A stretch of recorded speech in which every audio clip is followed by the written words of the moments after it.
పేదవాడికి అండగా పేదవాడి గుండె చప్పుడు, పేదవాడికి ఒక ధైర్యం, ఒక భరోసా.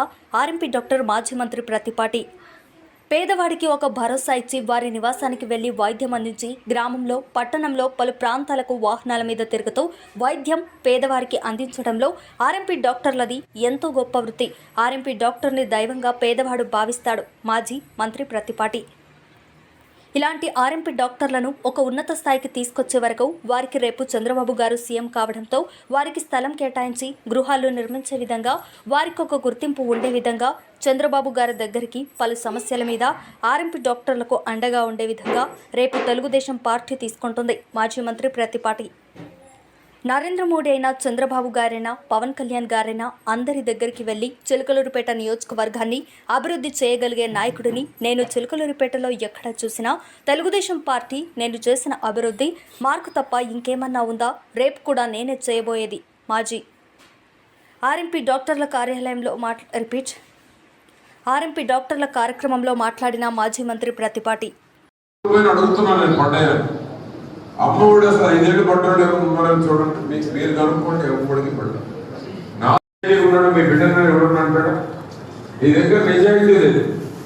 ఎస్సీ ఎస్టీ బీసీ మైనారిటీలే మీ బిడ్డను అంటాడు. ఎందుకు? వాళ్ళే మోసం చేశాడు. కూడా కలిపి 7,000 జూలైలో ఇస్తారు, ఆగస్టు నుంచి 4,000 ఇస్తారు. ఇది ఎంత పెరిగితే అప్పుడు మీకు కూడా మంచిది. గ్రామాల్లో వాటిల్లో పేదవాళ్ళు బాగున్నారు, మీకు 10 రూపాయలు ఉదాహరణ నాకుంది ముఖ్యమంత్రి గారి దగ్గర. మీకు కూడా పేరు వస్తుంది. పేరు వస్తారు కదా, మీ ద్వారా తెస్తాయి. మీ ద్వారా తెస్తే పేరు వస్తుంది. నేను చెప్పాను కూడా, పొద్దామని చెప్పాను నేను స్పష్టంగా. రేపు కూడా మీ ద్వారా కూడా సీఎం రిలీఫ్ ఎవరు పోయి వచ్చిన హాస్పిటల్ తీసుకురండి.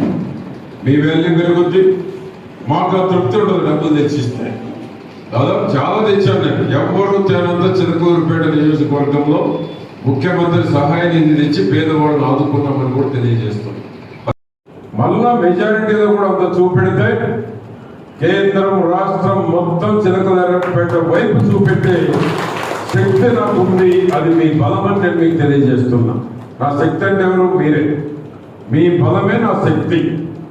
ఆ విధంగా మీ న్యాయమైన కోరికని తప్పకుండా అమలు చేస్తానని నేను మీకు తెలియజేస్తున్నా. ఎటువంటి అనుమానం కూడా అవసరం లేదు. మీరు ఇళ్ళు అడగకపోయినా ఇల్లు కూడా కట్టిస్తానని చెప్తున్నా. ఆ విధంగా ఒక గుర్తింపు కోసం నా ఎజెండా పెట్టుకున్నాను ఈసారి. ఆ విధంగా మీరు అందరూ కూడా తక్కువ సమయంలో, ఇంతకుముందు సైదాబాద్ గారు కొంతమంది మీలో కొద్దిగా చిన్న చిన్న నిర్ణయం చేశారు. సర్వేలు చూస్తే కూడా 72% ఉంది ఈరోజు తెలుగుదేశం ఉంది.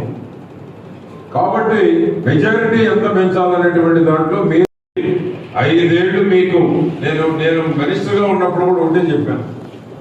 ఆర్ఎంపీ సీఎం రిలీఫ్ ఫండ్ తెచ్చినా పెట్టండి అని కూడా చెప్పాను. నేను చాలా మందికి చెప్పాను. మరి మీకు ఆ కమ్యూనికేషన్ వచ్చిందో రాలేదో చెప్పాను కదా. నేను ఎందుకు చెప్పానంటే మీ విలువ పెంచాలని చెప్పాను. నేను నాకు ఇప్పుడు గుర్తొచ్చింది. ఆర్ఎంపీలు పిఎంపీలు కూడా అడగండి. ఏ పార్టీలో ఉన్నా 1,00,000, 2,00,000, 5,00,000, 10,00,000 ఖర్చు పెట్టుంటారు. అది ఆర్ఎంపీ పిఎంపీలకే తెలుస్తుంది. ఆర్ఎంపీలు పిఎంపీల ద్వారా తెచ్చిన సీఎం రిలీఫ్ ఫండ్ పెట్టి వాళ్ళకి సహాయం చేస్తే మర్చిపోరని చెప్పి మీ గౌరవం పెరగాలని కూడా చెప్పారు. మంచిదేనా? ఇది మంచిదేనా కదా? రేపు వచ్చినా కూడా మీరు ఇదే. నేను ఇప్పుడే చెప్తున్నా మీకు, మీ ఊళ్ళో మీరు ఉండే వార్డుల్లో ఎవరు ఖర్చు పెట్టి వచ్చినా బిల్లు చేశారంటే మీ ద్వారానే. మీరు తీసుకుపోయిస్తే మీ గౌరవం పెరుగుద్ది. ఏ పార్టీలో ఉన్నా ఈసారి నేను నాకు ఓటేసిన వాళ్ళకి చేయాలనుకుంటున్నా. ఈసారి పర్టికులర్గా ఉండాలనుకుంటున్నా.